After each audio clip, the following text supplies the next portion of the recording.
عمر حسن أحمد البشير waxa uu ku dhashay xoosh banaaga waa tuulo ku taala waqooyiga magaalada Khartoum sanadku markuu ahaa 1944 aabihii waxa uu lahaa beer yar oo ku dhaqan jiray xoolaha oo caanahooda uu iibin jiray hooyadiina waxa loo odhan jiray Hadiya Maxamed Al-Sayn yaraantiisii waxa lagu magacaabi jiray Umayra ama Umarkii yaraa waxana uu ka soo jeedaa qabiilka Banu Baderiya oo ka tirsan qabiilka weyn ee Jacaliyiinta oo iyaguna ka tirsan qoomiyadda Nuubiyaanka ee la carabeeyay markii Masar ay ka talinaysay wadankaasi markii uu yaraa waxa uu aad u jeclaa ciyaaraha isagoo taageeri jiray kooxda Al-Hilaal ee ka dhisan dalkaasi waxbarashada dugsiga hoose dhexe waxa uu ku dhamaystay tuuladii ay deganaayeen qoyskiisu laakiin markii dambe waxay u soo guureen waqooyiga magaalada Khartoum oo ku dhamaystay waxbarashada dugsiga sare ciidamada difaaca ee wadanka Suudaan ayuu ku biiray isagoo tababaro aqoon kororsiya la qaatay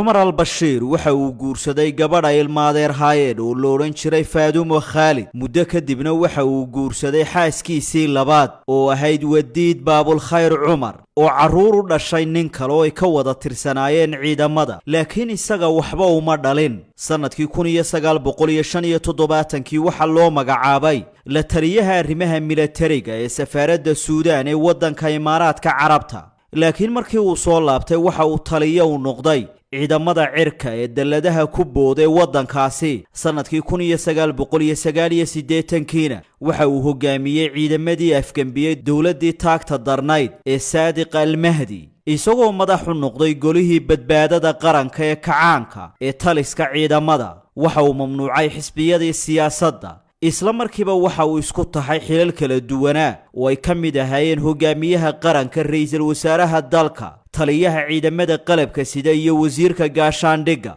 waxa uu markiiba xulufo la noqday Dr. Xasan al-Turaabi oo hore shareecada islaamka ugu soo rogay waqooyiga Suudaan sanadii 1980 al-Bashir waxa uu dil ku fuliyay saraakiil ka tirsanayd ciidamada kana mid ahayd golihii kacaanka ee dalka qabsaday ma mamnuucin xisbiyada siyaasadda oo kaliya ee waxa uu meesha ka saaray ururada bulshada rayidka isagoo albaabada u laabay wargeysyadii madaxa bannaana ee ka soo bixi jiray dalkaasi sanadkii 1993 ayuu sheegtay inuu yahay madaxweynaha Suudaan waxana uu kala diray golihii kacaanka ee talada dalka uu ku qabsaday sanadkii 1996 ayaa waxa loo doortay madaxweynaha Suudaan muddo 5 sano halka Xasan al-Turaabi uu ka noqday afhayeenka baarlamaanka laakiin sanadkii 1999 ayuu al-Bashir ciidamo wata baabuur gaashaaman u diray xarunta baarlamaanka waxana la riday Xasan al-Turaabi oo ahaa afhayeenkii golaha baarlamaanka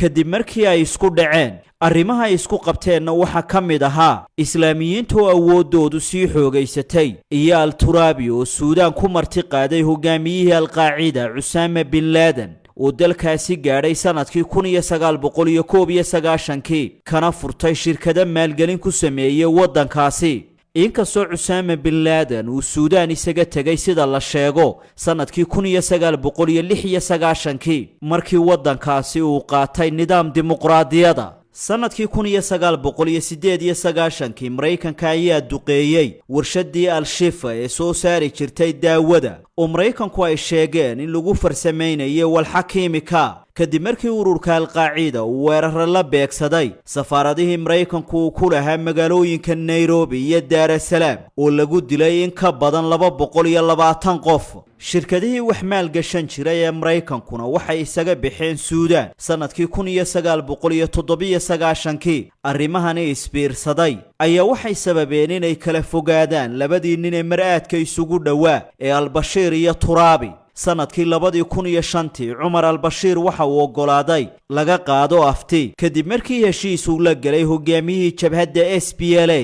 John Grant aftidaasina waxa la qoondeeyay inay dhacdo sanadku marka uu yahay 2011 aftidaasi markii la qabtay waxay keentay in Suudaanta Koonfureed ay noqoto dal madax bannaan dagaalkii sokeeye Suudaan ayaa waxa uu galaaftay malaayiin qof waxaana ku barakacay malaayiin kale oo qaxoonti noqday dadka ku noolaa koonfurta Suudaan oo masiixiyiin ahaa ayaan doonaynin inay ka sii mid ahaadaan waqooyigu ay ku badnaayeen muslimiintu cumar al-bashiir sanadkii 2009 ayaa maxkamadda caalamiga ee dembiyada dagaalka ee ICC